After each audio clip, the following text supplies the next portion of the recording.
Hello, everyone. Jason Malone here with my good friend, your good friend, Matt Rexford, for another rousing edition of the Jesus on Display podcast.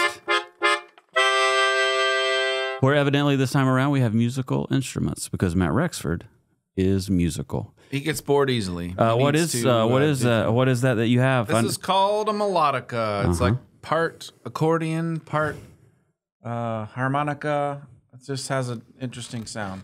Guys, today we're filming on the very remembrance of the birthday of Mr. Jason Malone. Wait. Before we get into that, I think what we like to do is remind everybody about the Jesus on Display podcast. But we are, right? This is the intro. We're doing it. No, we need to tell them what it's about, and then you Welcome to the Jesus on Display podcast, where, what is it, Jason? Well, you can find out all kinds of very important information about the Like what? ongoings of all things Fellowship Greenville. It's also where we have some of our sermons, some of our condensed sermons. That's right. Where we take all the things a little bit shorter. And we're glad that you have tuned in today. And maybe you're driving down the road. You're headed somewhere during this holiday Christmas season. It's a good road And podcast. this is a great road podcast for you. Or maybe not. Maybe you're watching. Maybe you tuned in to YouTube. A roadcast. Because when we do these quarterly updates, which is what this is today, we also put them out there audio, not just audio, but also visually. I'm wearing some Christmas colors today. You are wearing Christmas And with colors this today. release, we have reached our 100th episode of the Jesus on Display podcast. I'm just going to do that theme the whole time. Which does coincide with my birthday. Thank you. Yeah. Today is That's the great. Welcome, everybody. actual birthday of Jason Malone. Yeah. We went to lunch with some friends. It was great. It was. We laughed. We did. We talked about our failing eyesight. We did talk about the fact that things are going pretty downhill. Some bifocals. I'm 49. Different people. I'm 49 this year, which is 1 year away from the big 50.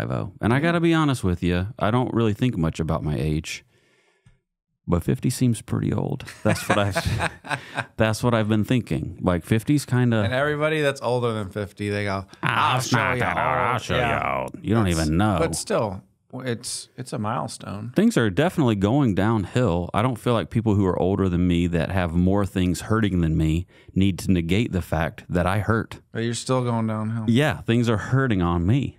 Well, they are, but I also like to point out, guys, that Jason is bettering himself, and he's intentionally doing this. Yeah. He's been wearing, am I allowed to say this? You can say whatever you want Invisalign. Let's do he a got commercial. Some invisible braces. Let's do a commercial for Invisalign right now because I am a big fan. Now, the reason I'm such a big fan is because early on in my childhood, a lot of orthodontic things happened to me. As a matter of fact, most things that are in the orthodontic world in the 1990s and early 2000s were first tried out on the freak boy from Spartanburg in the 1980s. This is a great bit. I've heard this 12 no, they times. were just You guys like are gonna starting in second grade. They started trying to fix my We gigantic gotta help this guy. buck teeth. That's exactly right. And so I wore lots of different things. I had a lip bumper, which looked like I was dipping snuff all the time. Which honestly, as a second grader in Spartanburg, not that odd. Heyo, there it is. I had a thing called a Frankel. And that was just a full mouth guard. I remember my mom and dad telling my fourth grade teacher, Jason has to wear a Frankel. A Frankel. And I had a T-shirt that said, I go for Frankels. And it was a gopher holding a Frankel. And I wore it. And the nice part about it is I didn't have to answer any of the teacher's questions. Because if they called on me, I was like, Still remember the class picture for fourth grade. Had the Frankel in my mouth, didn't think to take it out. Also stood a little bit farther away from the rest of the class. Also forgot to comb my hair, so it's just coming straight out the side. So I still remember really that you're doing picture. pretty good. I've come a long way is what I'm saying. I found out about Invisalign because my daughter also had Invisalign. And I go, look how far orthodonture has come. The field of orthodontics. Did you ever go to the orthodontist? Did you wear braces? I had braces you did twice. Do Yeah. you know the mold they would make you bite in, like the silly putty that you had to bite down into to get the impressions? I think so. They don't even do that anymore. They laser put it, a probably. wand in your mouth and they roll it around inside your head. 3D image comes up right beside you. AI robot makes it, hands it to you. That part's not true, but The Invisalign has it's really working. All that to say, I've noticed that Jason's teeth are moving. When he smiled the other day, I was like, your teeth look different. You're not so snaggletooth. That's the reason you're one of my best friends, is because you noticed that. Yeah. So I'm just working on one He's thing. bettering himself. I'm just working on one thing a year. I don't even 2025. That's our maybe time, folks. Thanks for joining us. 2025. Maybe dealing with a mild case of psoriasis that I have behind my right ear. I don't give know. A whole year to that. I give a whole year. A whole year. I've seen some commercials. I think there's drugs out there in the market. Mm-hmm. What are we going to talk about today? I think we're going to cover lots of different things. We were supposed to talk about the holidays and our excitement for the holidays that are upon us. I don't know if you want to do that, since we have taken 7 minutes talking about orthodontics and Frankels. We can do it quickly. Okay, what are you excited about? I mean, this is always a busy season for you. Highlight from 2024? Well, this is just always a real busy season for you and all things. Yeah. As a church musician, I'm a little jaded and burned on Christmas. Of all people, should I be the most joyful? Probably. But Are you? You're not. I often find myself struggling through the season because it is very busy and numbing. It's a numbing season. I hope all of you that are tuned in today appreciate the authenticity of this podcast. Let's think about it for just a second. We've been going for 6 minutes and 50 seconds. Haven't said anything about but think of the authenticity. We've talked about my crazy teeth, my mild case of psoriasis, and that you hate Christmas as a worship pastor. I don't hate Christmas. No, that's what we just said. That's not what is being said. Okay. But it is difficult. I enjoy getting to Christmas Day. That is when I feel restful, and we have cinnamon rolls or crepes or something. So I do think that that's true for a lot of folks in the church world that work on staffs. Yeah, there's a lot to do. It's literally Christmas Day when you finally take a breath. A lot of people, I think, start taking the breath a little earlier than that. Maybe when they get out of school, their kids get out of school. Christmas Eve, a lot of people have that day off, so that's a nice, relaxing day. What you're saying is we're going to wait till actual Christmas Day before you go. That's kind of when it happens for us, because Christmas Eve is pretty busy. But yeah, it's hard to believe that we are at the end of another year. As you look back on 2024, what is a highlight for you? Either personally why don't or I think church-wide. about it? Let's talk about our sermon series stuff. We could revisit this in a little bit. It might give us a breathing between some other topics. Yeah. Is that fair? Do whatever you want. Okay. You're co-host. You can do whatever you want. You're the co-host of this thing. So our sermon series right now, guys, as you know, we've been hitting Galatians in the fall. Yeah. It's been fantastic. We're through chapter 4. We're going to take a couple of weeks here to talk about Christmas. That seems very fitting at Christmas. But we are going to use the book of Galatians and have some Christmas thoughts out of it. I would call it Christmas in Galatians. That's a very shocking title. I'm going to do a message, and then Charlie's going to do a message, and we're going to talk about receiving and living the reality of the incarnation from Galatians 4 through 6. And I'm really looking forward to spending a couple of Sundays. Great verses. Yeah, spending a couple of Sundays talking about it. And them. then remember that the 29th, this will be out before the 29th, right? This will be out on the 29th is going to be online service only. So join us from your living room, from your cozy place by the fireplace, and we'll have a few of our favorite songs from the year. And I think our brother Dallas is going to be bringing a shorter message. Let's stop here and talk about Dallas. Pause. I love Dallas. Don't you? Is that it? Let's pause here. I wanted you to say one of the things that you love about him. He's quick-witted. He is very quick-witted, and I greatly appreciate with a wit. it. Yeah. Mm-hmm. Yeah. It's fun to talk to. Yep. Also grew up here. Yep. Like he's the poster for Jingle Jazz, he told me. Really? They first came here for a Jingle Jazz, and now he's one of our pastors. Yeah. Sorry we're not doing it this year, everybody. I'm letting you down. What kind of response have you gotten from folks about not doing Jingle Jazz? Are people upset about it? Not really. A little, questions. When is it? They didn't hear the announcement. When is it? I haven't heard about it. We're not doing it. Oh, you're the worst. That kind of thing. Okay. My daughter was pretty disappointed. She texted me. Everyone's disappointed. I don't know if I've told you now, but now seems like the right time to let you know when she found out.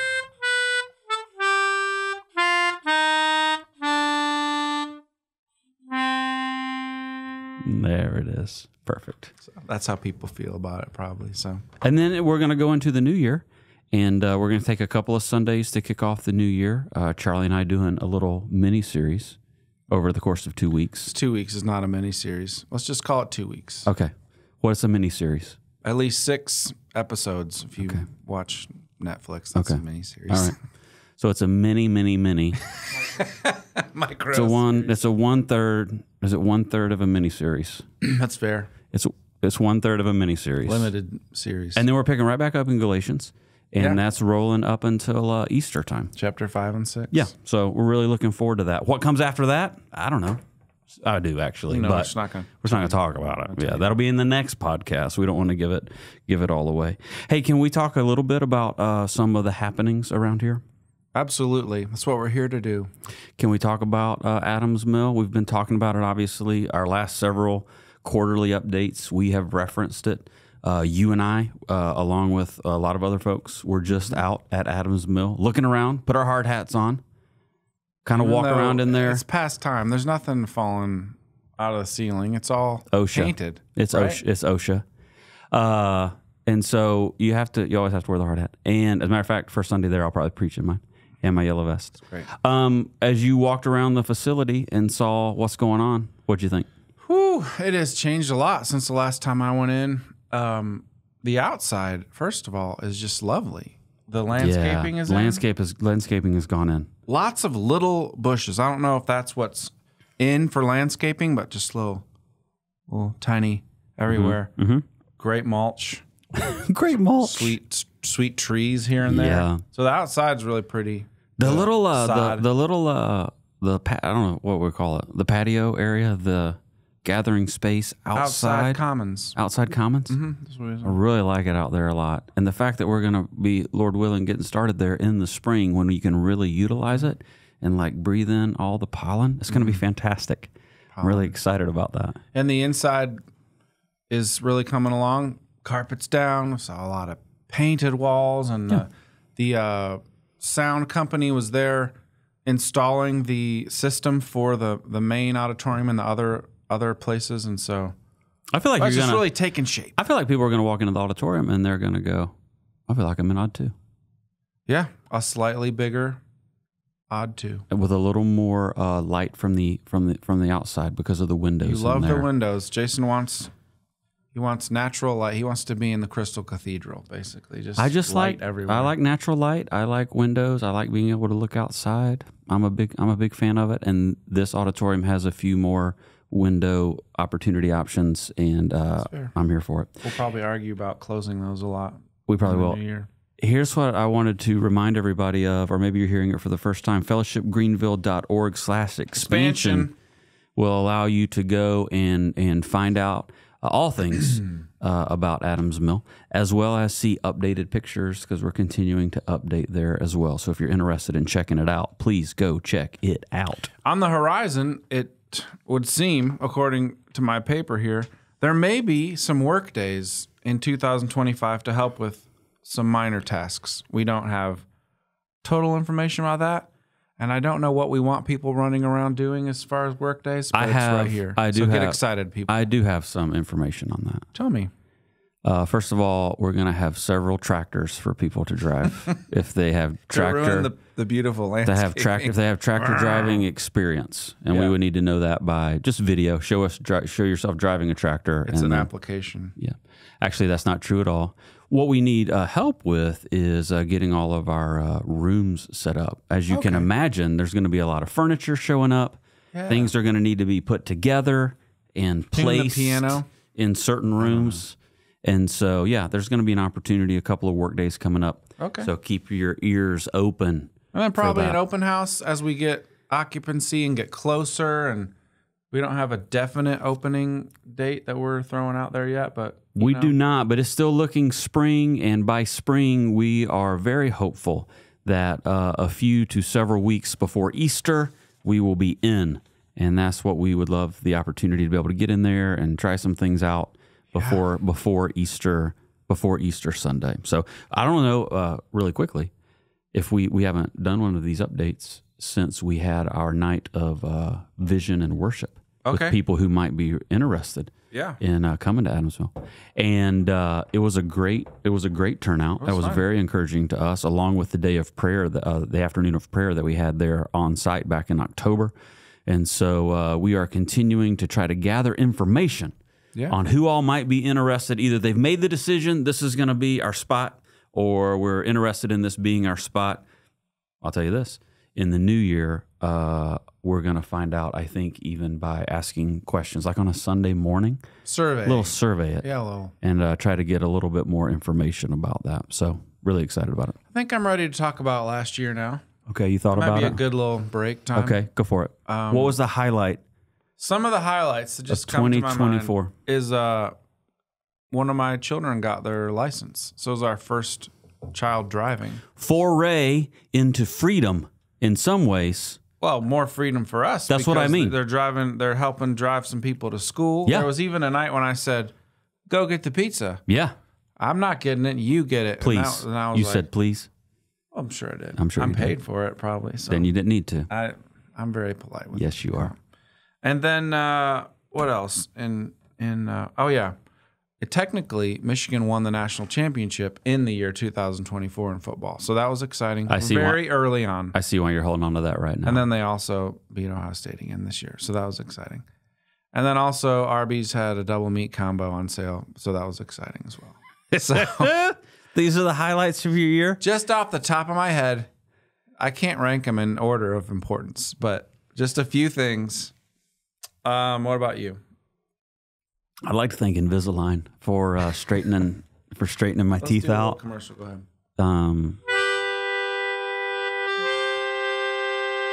Because my teeth had shifted through the years, much like an old house, I didn't have the confidence that I once had to stand up and teach the scriptures.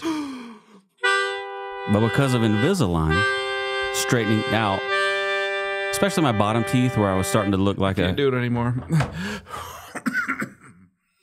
a Shih Tzu. Did you like that? I got you. I've got a small dog with crooked teeth. Yeah, I've gotten my confidence back, and so that's good. Thankful. Are you excited about Christmas? I would like to talk a little bit about the fact that you moved to a fake tree this year, and that was very disappointing to your daughters. And you were real tree people for a long time. Yeah. How are you feeling about that? Is everything okay? Yeah, we've got some Christmas traditions. One of those traditions was going to the Christmas tree lot. It's not a farm. It was a lot. I wasn't gonna go up into the woods and cut anything down. I was just gonna go over here where someone had cut it down. Pay granddaddies a whole lot of money, and I'm happy for people that are making their living that way. So this is not disparaging in any way, shape, or form. Disparage. But as I thought a little bit more about why I would make the case to my children for a artificial tree, pre-lit, my reasonings were this: one, I sold my truck, and I don't have a truck anymore to pick up said tree. You just throw it in your minivan. That's what we do. I know, but I was trying Lots to of needles. Number two, Dad's back doesn't feel great, and it's not going to get any better. And it is my responsibility. No, it's my responsibility to put the tree in there and then yank the tree out and throw it over the fence as the man into my neighbor's yard. So I'm just kidding. I don't really do that part. And then thirdly, the cost. I don't know. It's getting more expensive. It's inflation. It's impacting everything, including Christmas trees. And so I made this case to my daughters, and they said, absolutely not. You will ruin Christmas. So I did it anyway. I thought my wife was going to come back with a secondary conversation in which she shored up the votes needed. And we went ahead and purchased the tree via Amazon. Because I don't know if you guys know this or not, Amazon will just deliver stuff straight to your house, including Christmas trees. He's a late adopter, everybody. He's just finding out about it. And the day that the guy pulled up and I could see him laboring to pull my tree out of the back of the truck, I hollered to my wife, "Hey, babe, tree's here." And that's when I realized she had not told the girls yet about this. And they cried, and Christmas is ruined. You'll be all right. It looks great. My wife has done a fabulous job making this artificial tree come to life, so to speak. And my girls actually do love it. Everything's fine in the Malone household when it comes to Christmas. It's just a tree. While we're being transparent, I don't love to get sap on my hands. Yeah. It's just a thing I have. So we have I get made fun of pretty much every year when we go to get a real tree. You From wear the food line recently. We got in front of the food line. Probably a lot of people get their tree at the food line. Yeah, and Rob Marks just got his tree at Food Line, as a matter of fact. It's a good price and a good tree. I think that's probably enough on Christmas and last year. Yeah, good. Hey, can you help people know a little bit about next steps in regards to how they can get plugged in here at Fellowship Greenville? Yeah, if you are newer to the church, or maybe you've been here for a few years and you just feel kind of stuck, like don't really know what is my next step toward community or service, or maybe it's baptism. We do have a place on Sunday that's called Next Steps. You could stop by there and just talk to one of the volunteers or staff. They'd love to help point you in a direction or get you the information you need. If you are newer with us, the first place we would point you is called Starting Point. That is like a 90-minute introduction to who we are. It's a free meal. Yeah. You get to meet some of our people. It's a starting point. And out of that, then you will branch down and learn about FG Community. If you want to because you need to walk life with some people in a big place like this. Yeah. So we have something called FG Community that would help you plug into organized community.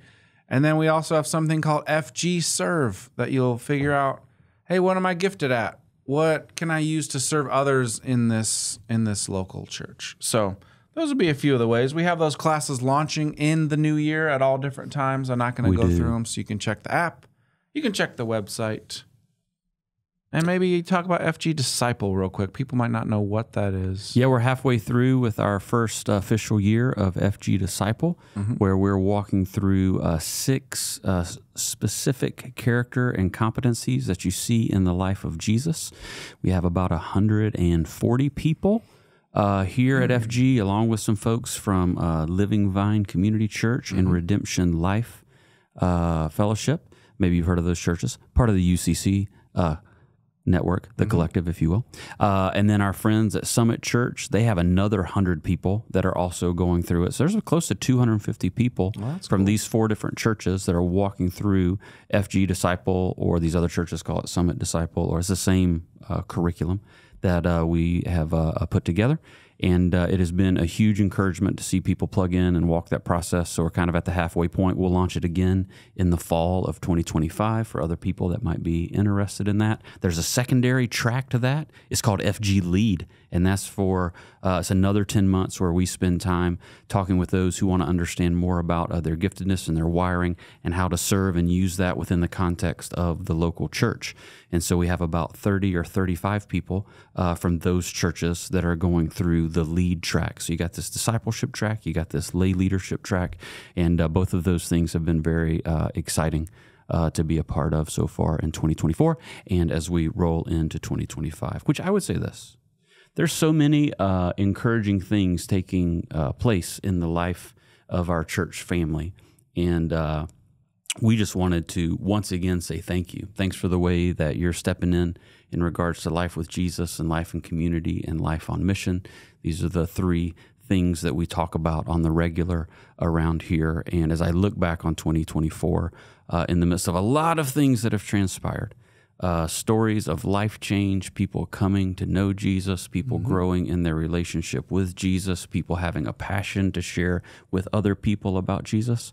All of those things have been incredibly, incredibly encouraging to us. And we're hopeful and prayerful and expectant that the Lord would continue to do that in us and through us as we go into 2025. So many of you are being crazy intentional about inviting friends and family and neighbors and classmates and teammates and coworkers who may not have a church home into the life of Fellowship Greenville. Thank you for doing that. Christmas Eve, it's just right around the corner. We're really excited about that. Christmas Eve has continued, as our church has grown, has continued to grow in regards to the number of people that are on a campus for Christmas Eve services. We'll have a 1 o'clock, a 3 o'clock, a 5 o'clock, 3 different opportunities on Christmas Eve to be able to come and worship. And we just want to encourage you to invite someone who maybe doesn't have a place to go, a church to go to on Christmas Eve, to come and be a part of that service with you and with us. So thank you for the ways that you're being intentional, praying that the Lord would continue to allow us all to do the same as we go into 2025. Yeah, thanks for another great year. Thanks for joining us. I hope this has been fun and informative. Always learned some more informative. useless facts about us and some important things about the church. Yeah. So as we conclude, we want to once again say thank you to Invisalign, Food Lion, and Arby's. Merry Christmas, everybody. Awesome.